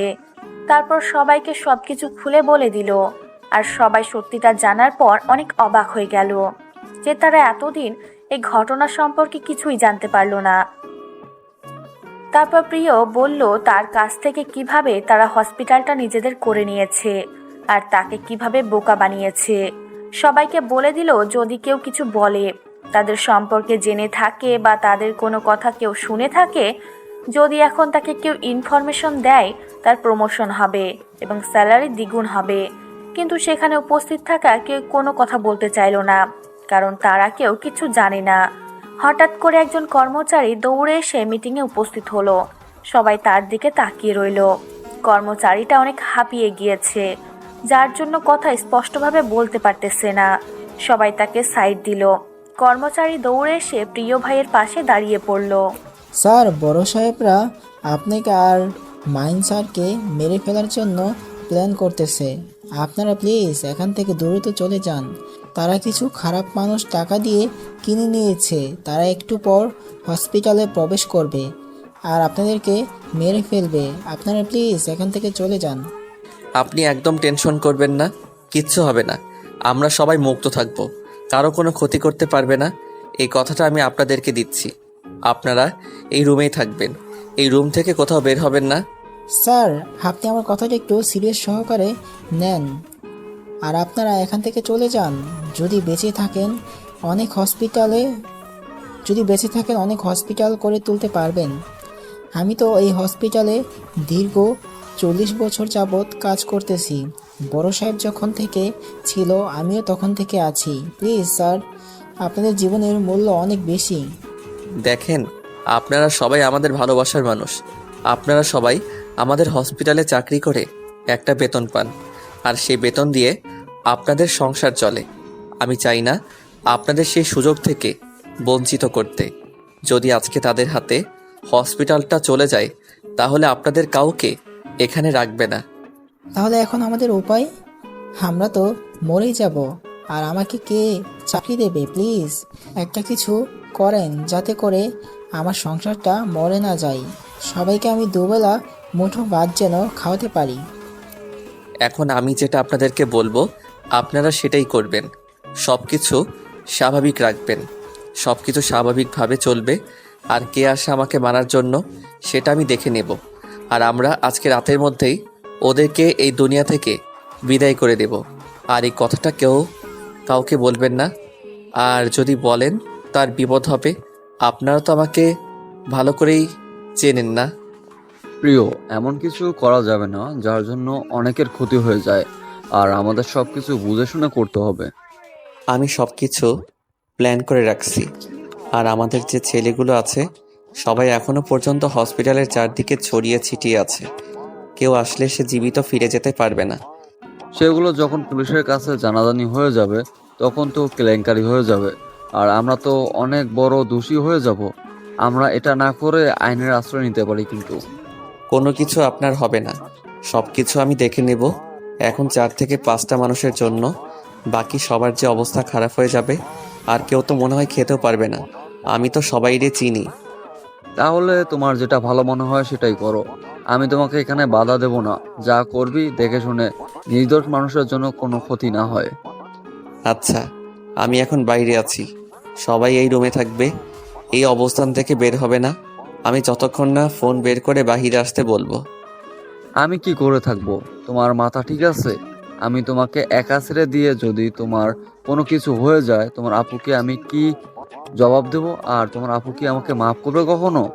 একসাথে 4টা জীবন নষ্ট হয়ে যাবে তাহলে। আপনাকে এখানে থাকতে হবে, কারণ আপনার এখানে দরকার আছে। আর এতগুলো মানুষের সেফটি আপনাকে দিতে হবে এখান থেকে।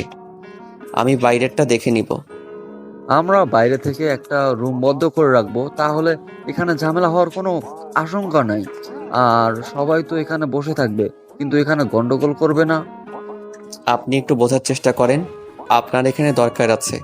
আর আমি তো একা যাচ্ছি না, আমার সাথে কয়েকজন থাকবে। তো আমি সব সময় আপনাকে ফোন দিয়ে থাকবো, কি হয় না হয় আপনাকে ডিটেলসে জানাবো। মাহিন কোনোভাবে রাজি হচ্ছে না যে এখান থেকে প্রিয়কে একা বাইরে যেতে দিবে, কিন্তু কি আর করার। শেষ পর্যন্ত প্রিয়ের কথার জোর কাটাতে না পেরে সেখানে থাকতে বাধ্য হলো। আর প্রিয় বাইরে চলে আসলো। সবার সাথে কথা বলা শেষ, এইখানে নাকি একটু ঝামেলা হবে। সবাইকে জানিয়ে দিল। সবাই সেই পজিশনে দাঁড়িয়ে গেল। আর এদিকে তার পিছে গুপ্ত মিটিং করছিল। সেই রুমে প্রিয় একা গিয়ে উপস্থিত হলো। প্রিয়কে সেখানে উপস্থিত হতে দেখে সবাই অবাক হয়ে প্রিয়ের দিকে তাকিয়ে রইল। সবাই কেমন যেন আক্রমণাত্মক দৃষ্টিতে প্রিয়র দিকে তাকিয়ে রইল। কি সেখানে কেউ কিছু বুঝে ওঠার আগেই কয়েকজন পুলিশ সেখানে উপস্থিত হলো। সেগুলো মোটেও আসল পুলিশ ছিল না, সবগুলো নকল পুলিশ ছিল। আর যাদেরকে প্রিয় নিয়ে এসেছে, সবাই পুলিশকে দেখে তো অনেক ভয় পেয়ে গেল। চুপচাপ সবাই সবকিছু ঠিকঠাক করে দিল। তারা যে কূটনীতি বুদ্ধি অবলম্বন করে প্রিয়ের কাছ থেকে হসপিটাল তারা তাদেরকে নিয়েছিল সবকিছু খুলে বলে দিল। তারপর সবকিছু আগের মতো ঠিকঠাক করে দিল। তারপর সেই নকল পুলিশগুলোকে 5 জন ধরে নিয়ে গেল আর 2 জনকে সেখানে রেখে দিল। পরে এসে সেই 2 জনকে নিয়ে যাওয়া হলো, কারণ ওদেরকে বাঁচিয়ে রাখলে পরে আবার এই 2 জন অনেক বড় ঝামেলা করবে। শেষ পর্যন্ত 7 জনকে তারা নিয়ে গেল এবং পাহাড়ি অঞ্চলে নিয়ে আসা হলো তাদেরকে। তারপর এক এক করে হাত পা বেঁধে সবাইকে সুন্দরভাবে এক জায়গায় উপস্থিত করা হলো। তারপর চারিদিকে পেট্রোল দিয়ে আগুন লাগিয়ে দেওয়া হলো। দেখতে দেখতে 7 জনের দেহ পুরো ছারখার হয়ে গেল নিমেষের মধ্যে। তারপর সেই লোকগুলোকে প্রিয় 1 কোটি টাকা দিল, তারা যেন তাদের গ্রামে গিয়ে 1 বছর অনায়াসে থাকতে পারে। তারপর যেন শহরে ফিরে আসে। এই 1 বছর যেন তারা শহরের দিকে ধাবিত না হয়, সেই ব্যবস্থা করে প্রিয় সবাইকে বিদায় দিল। রাতের মধ্যেই তারা গ্রামে চলে গেল।